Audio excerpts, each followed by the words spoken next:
Did you guys all learn something from Eddie? Please? Anybody? He is a fantastic teacher. I took lessons with him for a couple years at Motor City. He still teaches there. He's always looking for new students. And coming up in just a minute, we have Mr. Igor Saavedra, again, from Chile. Plays exclusively 8-string basses. Yeah, wow is kind of the only reaction we can have. And I really look forward to hearing this guy play. So, Igor, whenever you're ready. Hey guys, well, this is Igor Saavedra from Chile talking to you. We are having a great time. We're having the Detroit Bass Festival here, obviously in Detroit. And well, we just had the Eddie Cohen presentation. I just did mine. And now Robert Hurst is doing his. And after we will have a little jam. We will have a little music going on there. This is my bass. This is my electric 8-string bass. It's Pratt basses made by Oscar Pratt, who was living in Ohio and now in Nashville. It's an amazing luthier. So that's my baby, Octavius. We're having a great time here, and I thank the producers for bringing me here. It's a really great time what I'm having here. I started in music at 22. Nothing before. No music in my life.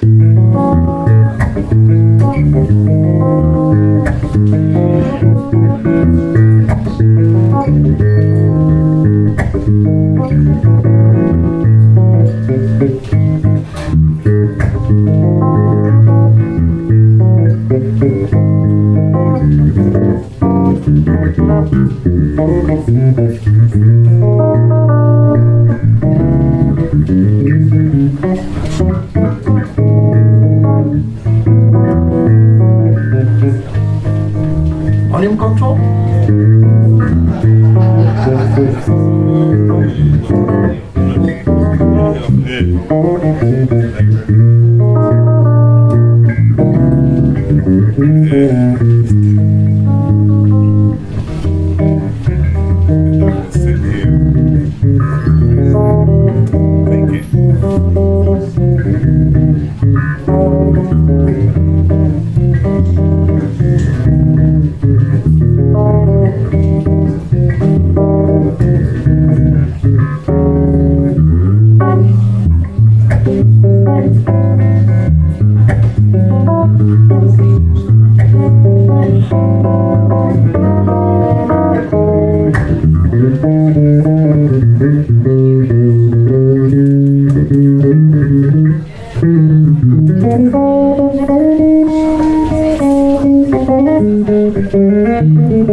I did it in between. I said, well, to make it short, I jumped the potholes. There was a funny part, but it was because of that.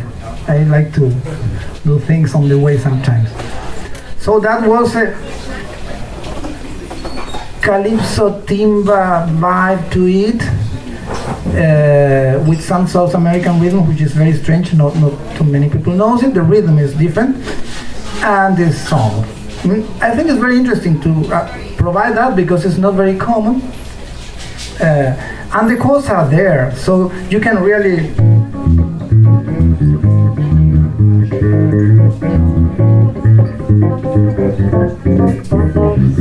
do it like a samba or for example.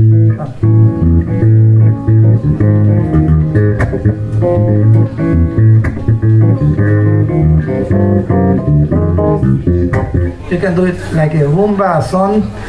You switch it. So if you have the rhythmic thing clear in your head, you can play a lot. You can modify many things because the chords, as I always say, are just there, are the same really. What is not the same is the rhythm. And our instrument is, in my opinion, I'm not the owner of any truth, it's just my opinion, everything I say. I'm just, you see, this is what I am. This is my official cap. You can purchase. There are like 6 left. So this is my attitude with life and with the thing I do. I'm just studying, learning like you guys. Maybe I have more years studying. Perhaps that's the only difference. But so it's about getting, for us, in my opinion, rhythmic abilities in the first place. To be decent and call yourself a bass player in the first place. It comes from there. I did all the work or gigs or things that a bass player has to do before reaching into this state. I played rancheras. I lived in LA for 5 years, and I was teacher of the school in there, and I was playing with, you know, Bob Shepard, the sax player I played with him, but I was at the same time doing tours with ranchera group. You know ranchera? It's a Mexican style, very. So with brasses and stuff, and did merengue records, salsa, cumbia, pop, with less strings, of course. And then I've done some funny gigs with my 8 strings, playing just 2 strings, but it's funny. The point is that this bass has the 4-string bass right here. What's the problem? I can play a very simple thing on this bass too. It's about having the I don't know the word in English, knowing where you are and understanding the context and respecting the context and the people who hired you. And if you have to play the root, okay, well, with my 8 string, I play just roots, why not? I was saying that, the rhythm. So, in my opinion, the fundamentals of our instrument are based on the rhythm. We can, with 2 fingers, literally, and 1 or 2 strings, do everything. Everything besides a super fast solo, of course, and crazy stuff like super crazy tapping or slapping. But this is the add-on. The substance of the instrument is here in 2 fingers and 2 strings. For example,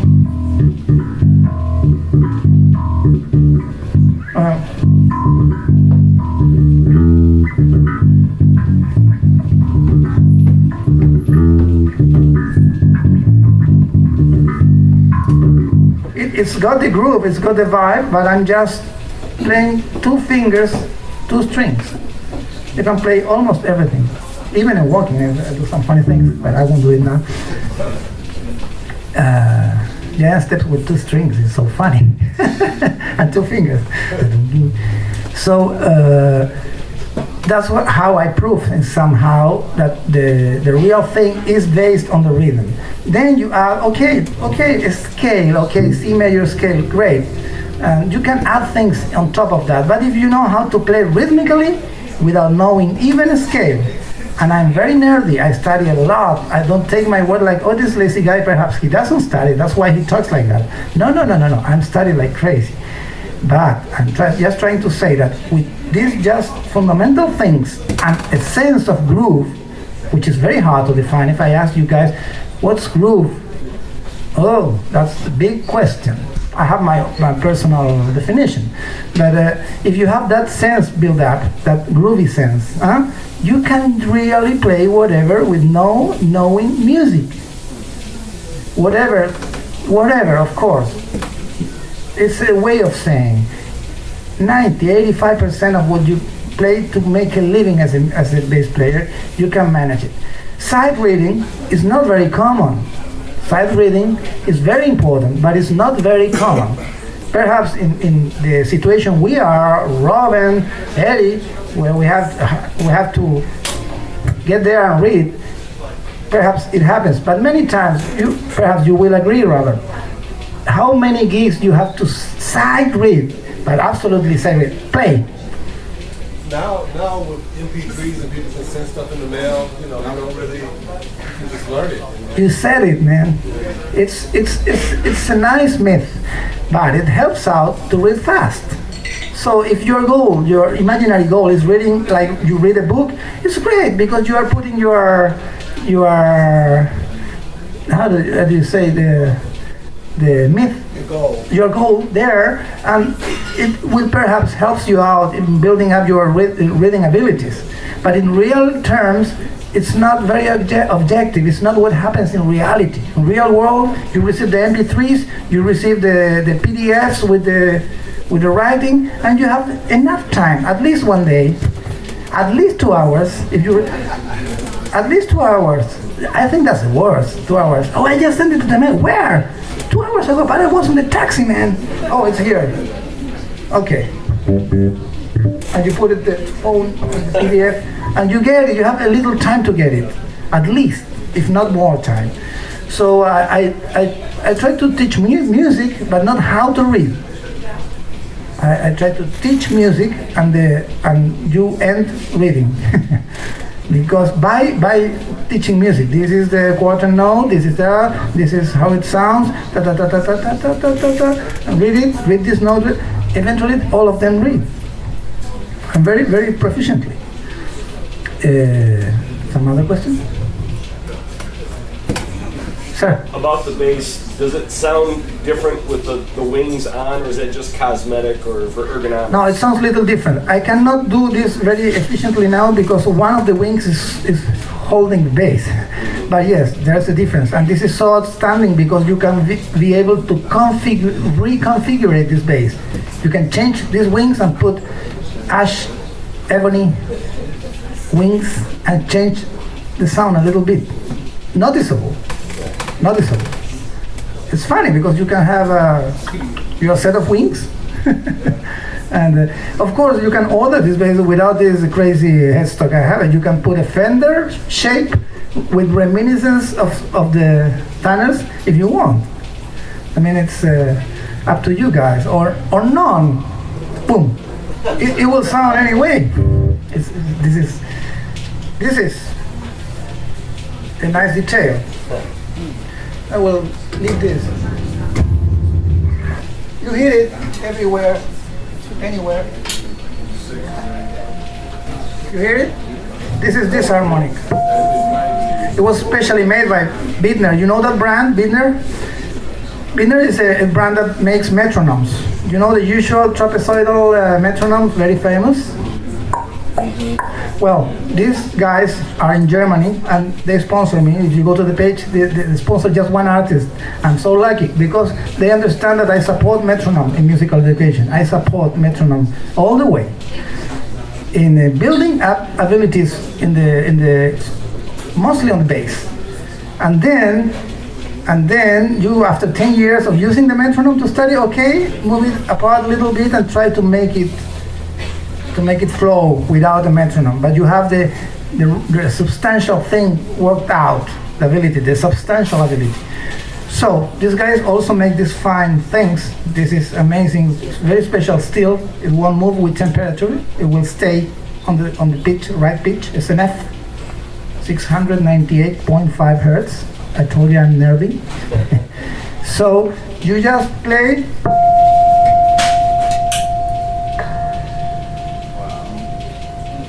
You see? It's a little bit out of. It gives me the opportunity to show you.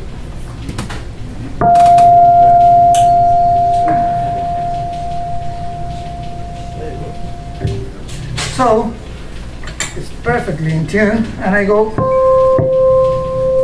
Look how fast. Because it's linear, it's not messy, so it's.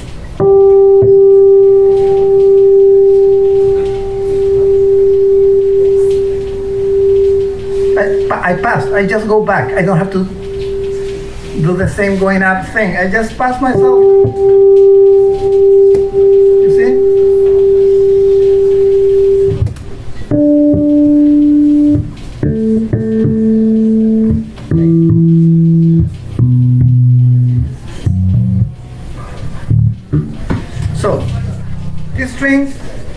string sounds very cool. If you don't play 16th notes on it, you will enjoy that string so much.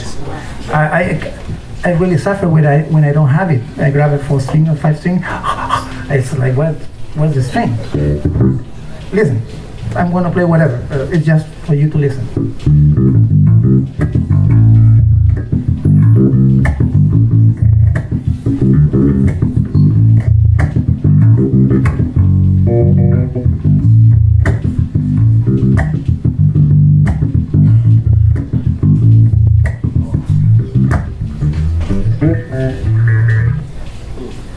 Simple. I got cuts from something so simple. You see, it sounds so cool. It's passive, natural. It's warm. It's so great, and it's simple. You use this string to do that. You are not gonna. No. It's not for that. It won't help for doing.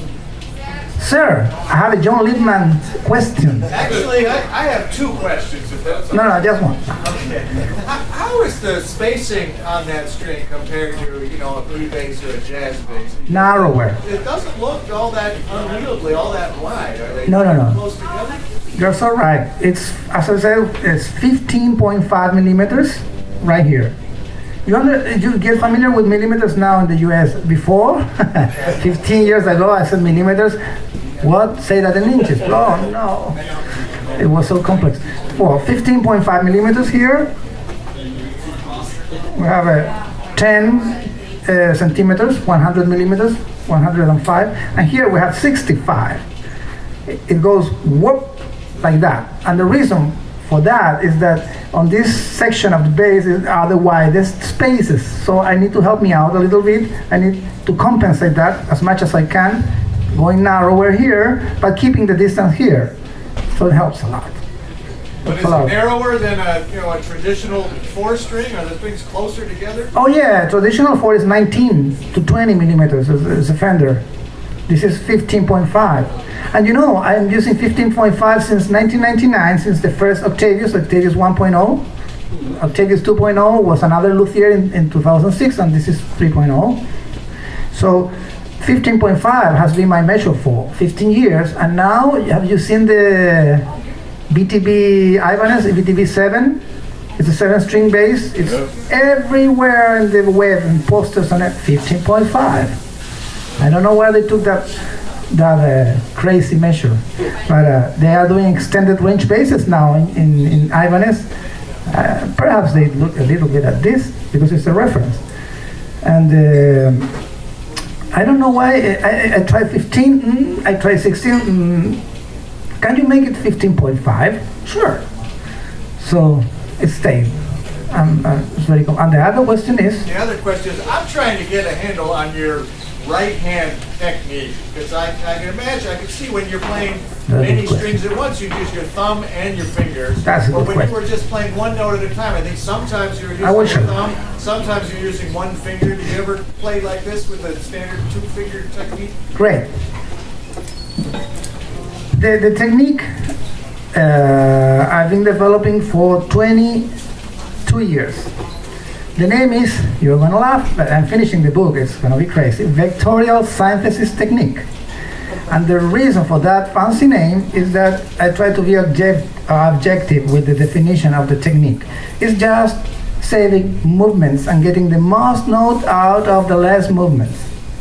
Most efficient. Remember, I was studying to be a PE, so I studied a lot of technique as a matter, as a subject. So it's very natural for me. I told you I'm nerdy, so on stage I try not to be. This is kind of a workshop concept thing, but I have a concept to share them. So I will explain. Count please the notes. Oh, not the notes, the movements. How many movements? 8. Yeah? 8. We agree, but it's not.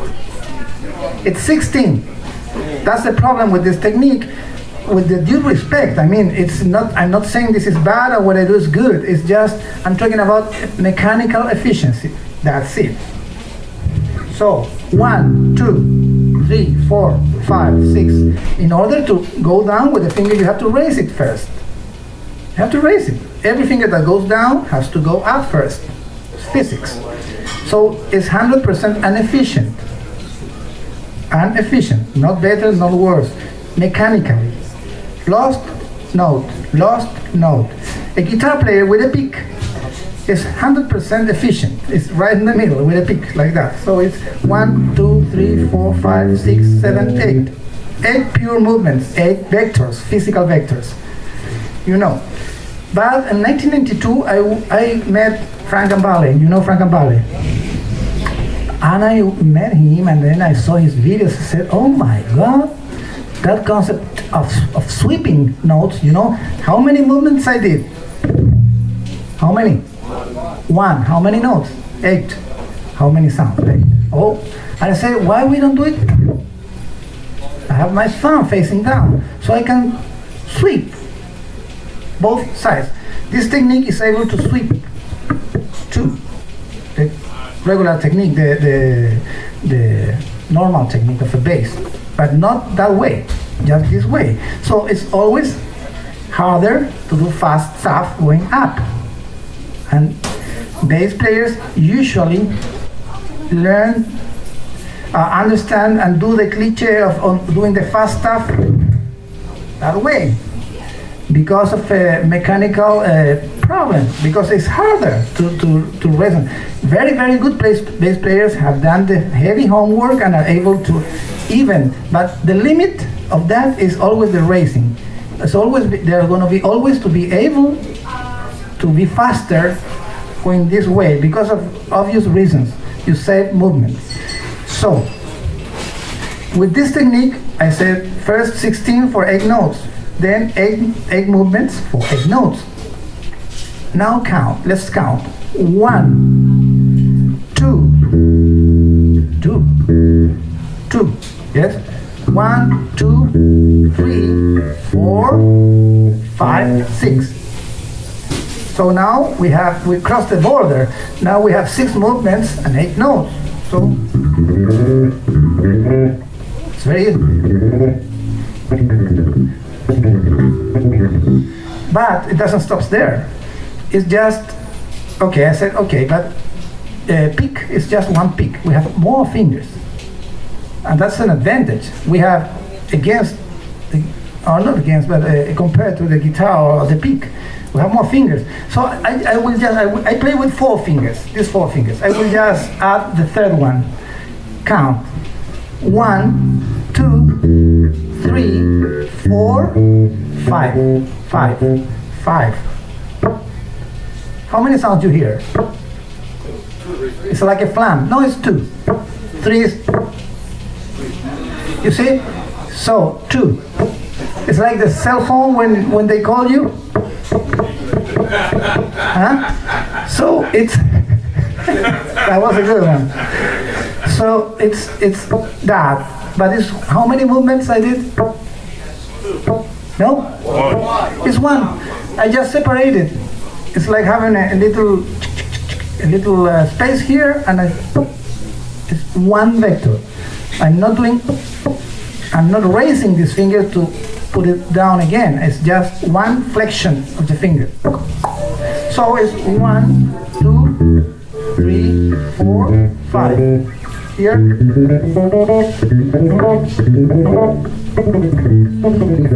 And it's the same. Going back. 1, 2, 3, 4, 5, 6. Look at this. This is incredible. 6, 7.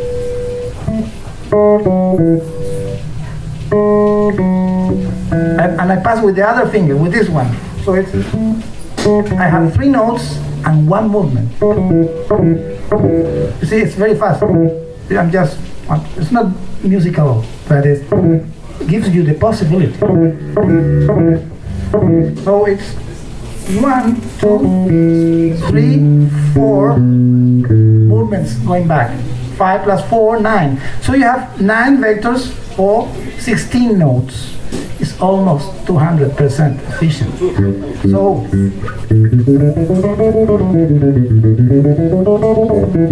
sounds very clear, meaty.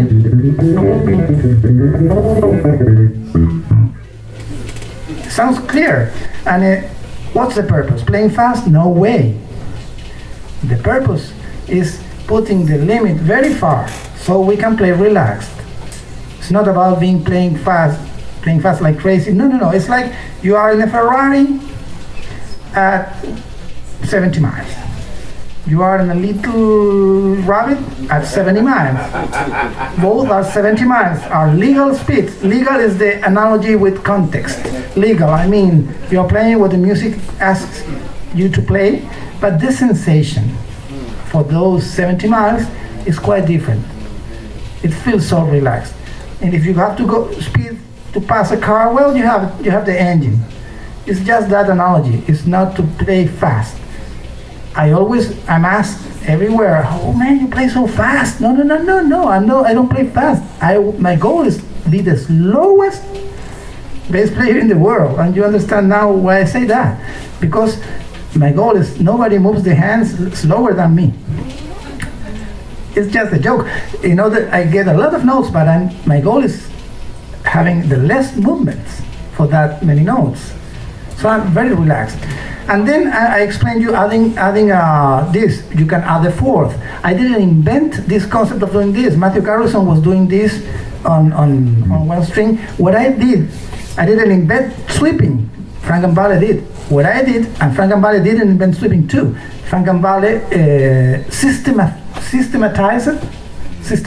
made a systematic thing for the sweeping. Wes Montgomery did it way before, and many guitar players. With George Benson.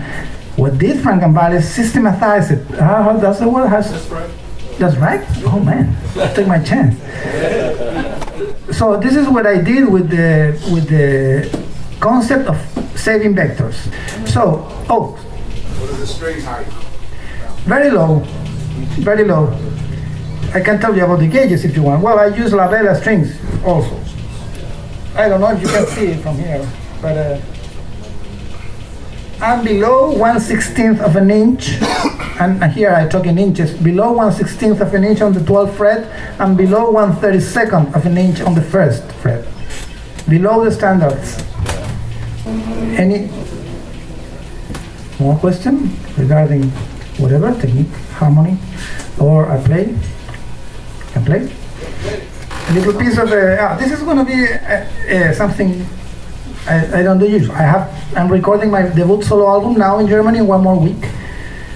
Debut, yes. As I told you, I started at 22.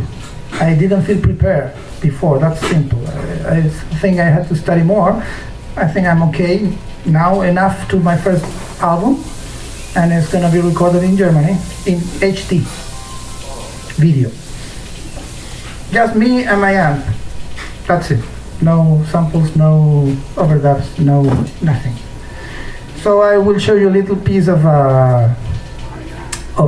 song. It's called South America. I played a little bit when I was warming up, in fact.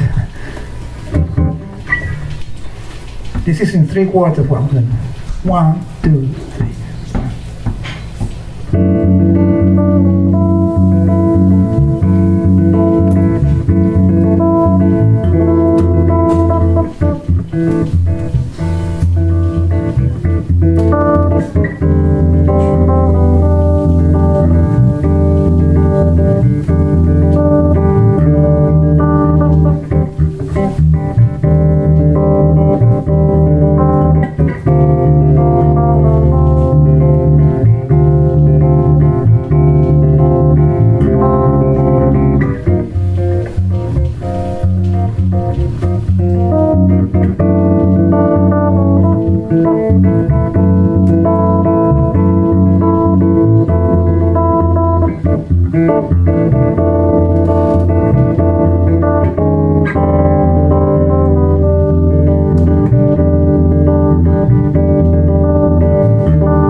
No more things coming. I have an oops.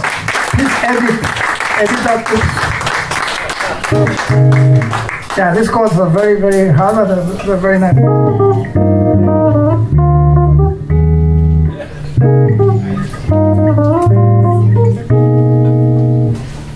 That sounds, but it's MIDI. I'm playing the bass all the time. I'm playing tum, tum, tum, all the time. I'm playing the chords. It's try to respect that part. This is South America. It's a mixture of many rhythms. So, how I can tell you about the strings. I use labella strings, and the funny things. Do you hear the low end here? How's the gauge? How big you think is this string? The gauge. 85. 185. The B. On the beat, Yeah, 125. it's very low. It's 105. For the beat? Got you. Yeah. Yes, it is. 105. There's a myth within string gauges. It's a myth that in order to have a bottom low end, you have to have a very, very big string. And this is a myth. If the string is thinner, it will move more. It will stay longer, and the oscillation will be bigger. So you will have that bass content that comes out of that is reflected on a low frequency. So as much the string does this 8 movement, which is an 8, in fact, the strings do not vibrate like that. They vibrate like that. So you will have a lot of much more bass content on the string, less staccato, less the stroke, the punch is going to be a little lower, of course, but it will have more sustain. You will be able to do. My E is 180. It is 0.80. This F sharp is 130. F sharp.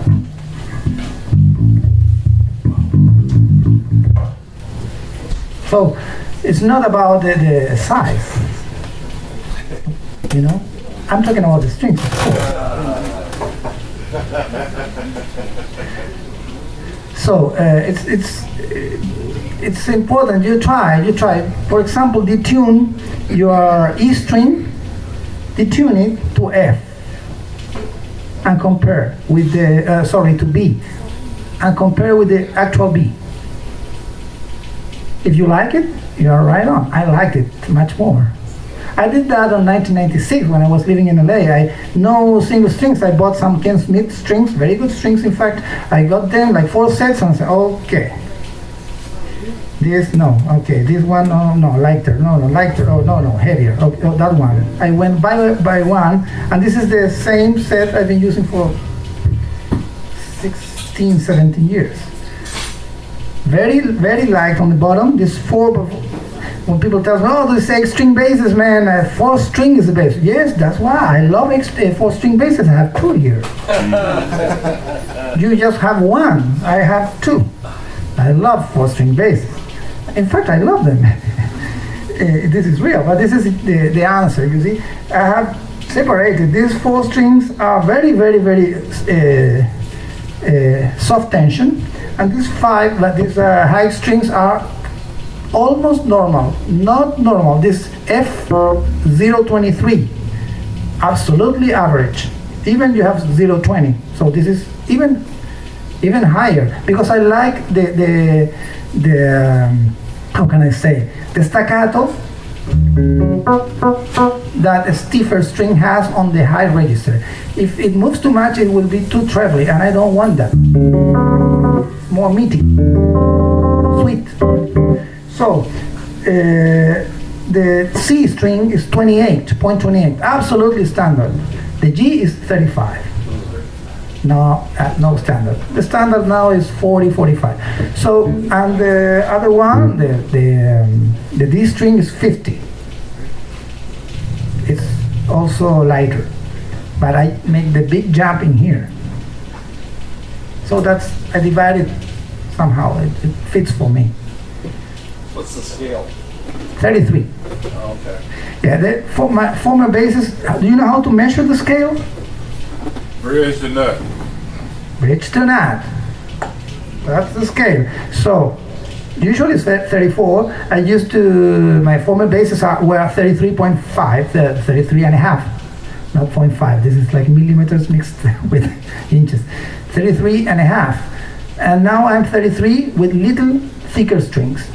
For example, now I have 23 here. With the 33 and a half, I have 20. So the bass is shorter, tension goes down, I raised it and compensated, raising the gauge of the strings. So stainless steels, hexacore, the coil is hexagonal, so it adds some natural bright, which I like a lot. This is what I use. How am I with time? Because I can be playing and talking forever, but I need a reference. 10 more minutes. I have 10 more minutes to go, so if you want to have any doubt, anything I want to let you know, any humble advice I can give you, based on my experience, not because I come from space or something like that. What about the amp and the speakers? Because you go a lot lower and a lot higher than most other basses. You have to adjust for that with your amplification? Speaker size? Speaker size, well, you know the theory behind Phil Jones amps in this case. Look at that. Well, 5 inches speakers. So, yeah, this little kid here has 6 5-inches speakers. The theory behind Phil Jones is, and it's not theory, it's proven that a lot of small amps have much more capability of transducing and reflecting low frequencies than a single big speaker. The summatory, the combination of small speakers is more efficient. There's a long study for that, and it reflects. It reflects 5 inches. Can you imagine the speakers of this amp are this size? But there are 6. Made at the Phil Jones factory. They made their own speakers. Nobody does that. Almost all of the companies purchase speakers from another supplier and puts them on their boxes. This is the difference here. So I play flat too. Flat. This is. Can you imagine something more flat than no knobs, no nothing, no just a cable, no nothing, no effects, and flat EQ. So what you hear, and if I need something, I add or take with this. As any double bass player does, why not an electric bass player? You know, the best compliment something said to me once was, "Man, you are the most acoustic electric bass player I've heard in my life." That's a compliment. It's a compliment because it's kind of my unconscious goal to be very natural and simple. I don't have even a electric tanner. You see? It's do not runs out of battery, never. Always there, reliable. So No subwoofer in there? Just no, come here. Look, I believe you. I will show you that this has 4 there and 2 facing up. So you can hear yourself much better. Look at this wonderful thing. This is the size. How many watts? 250 only. It's not too much, really. But it was practical now. And now Phil Jones is doing, for the first time, this company has been on the market for like 30 years and has a lot of American bass players to do this, but they did it with me, thank God. First signature model they have done ever will be released in 1 more month, approximately. It's a 12 by 5 cabinet, 40 pounds, 750 watts RMS cabinet, 3 feet tall, super light, and a bass head, 4 pounds, 4 to 5 pounds, 600 watts RMS, this size, on top of it. This is going to be the signature model. So now I'm receiving, this is going to return to St. Louis. They're going to send, I have to play in Bogota again. One of these babies is going to be waiting for me in there to take it to Chile. And now they gave me the double 4, which is a little practice amp. It sounds amazing. It's 75 watts, 4 inches, 2 4-inch speakers. It's like that. So it's the 3 sizes: practice, mid-concert, mid-presentation, and concert, which is going to be the signature. This is, well, somebody remembers, we have a lot of young people too here, but for the others, like me, do you remember the Acoustic Energy speakers? $200,000 a pair? Back in the 80s, Acoustic Energy, they were so famous, they were everywhere in the magazines. Phil Jones designed that. He's a British engineer. But the lucky we have as bass player, he's a bass player. He started double bass in London for the symphonic.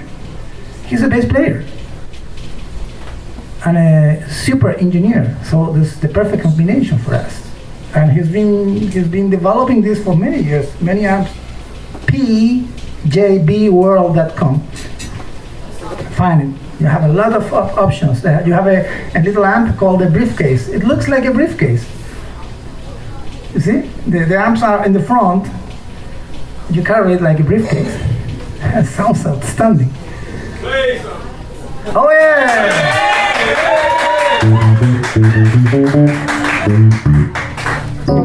Okay.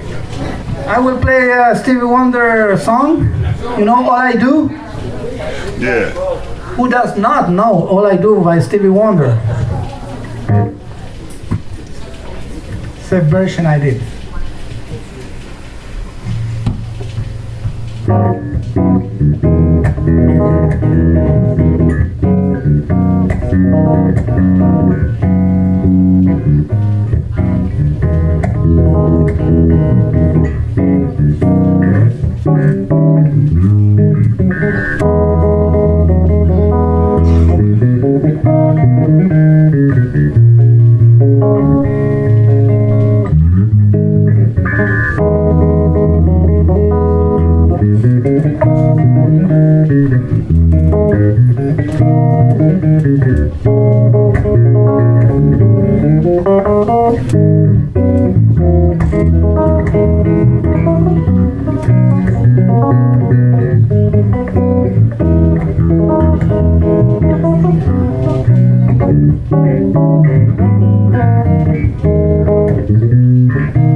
The old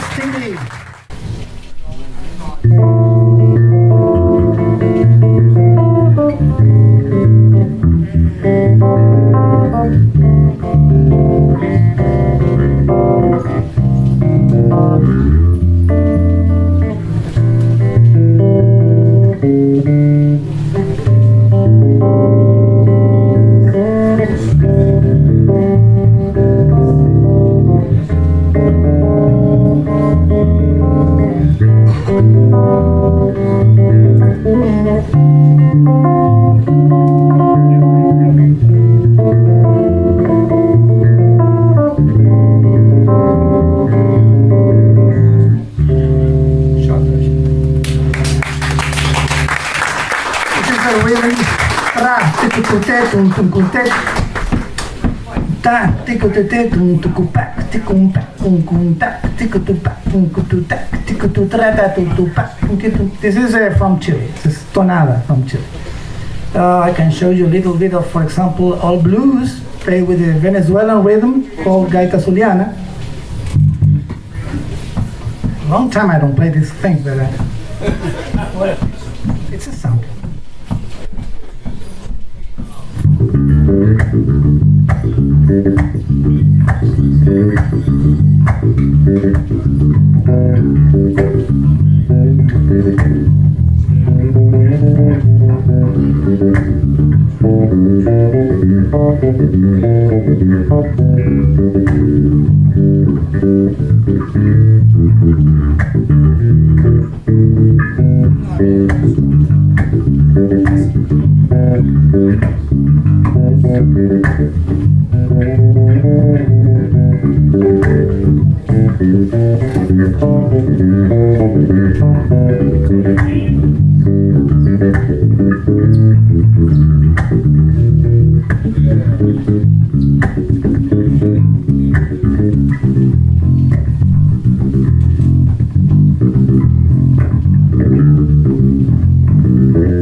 This is from Venezuela. This is from Venezuela too. You know Footprints, of course. Well, some of us, I don't call myself a jazz player. I play jazz, which is different, because I don't dedicate myself to play jazz. So I play jazz. I can play jazz. But I, of course, in a certain moment got a little bored of playing. Okay, please. At least the standards not. Some personal tune, great, the swing. But these kind of songs are so overplayed. We know that. We have been playing this so many times. So it refreshes a little bit.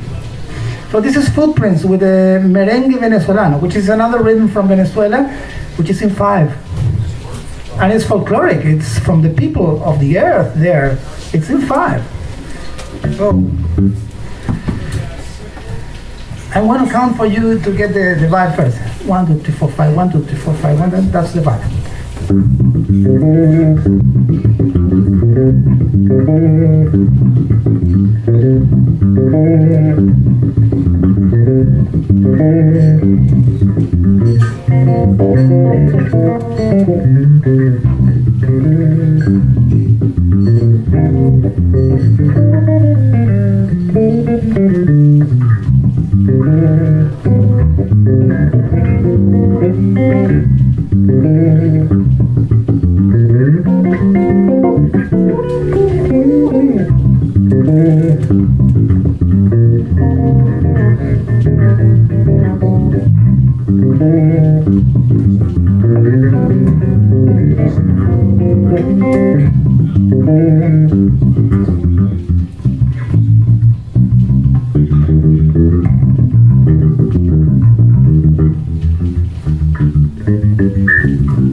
That's what I was talking about, for example. This is in 5, 1, 2, 3, 4, 5, 1, 2, 3, 4, 5. But at the end, just for fun, I put 8 inside those 5. 1, 2, 3, 4, 5, 1, 2, 3, 4, 5. That's the 8. But exactly on the. So you see it's fun. It's playing with the rhythmics. So, for example, mixing things. Oh, let's see if you recognize this song. This is from Colombia. When I played this in Colombia for them, rhythm of them. So humbly, I will play a rhythm from you guys. This is called Vallenato Fusión. There's a famous artist called Carlos Vives. I don't know if he reaches here, but he's very famous in Latin America. Well, I took this rhythm, Vallenato Fusión, which is from the folklore of Colombia, and I play giant steps with it. A little sampler of Vallenato Fusión giant steps. I don't know how it's gonna come out. I made it up for them.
So, I think it's okay now.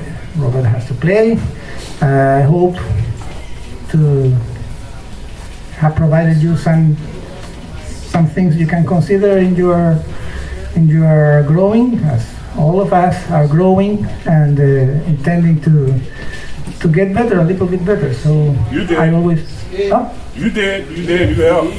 thanks. You did. You know,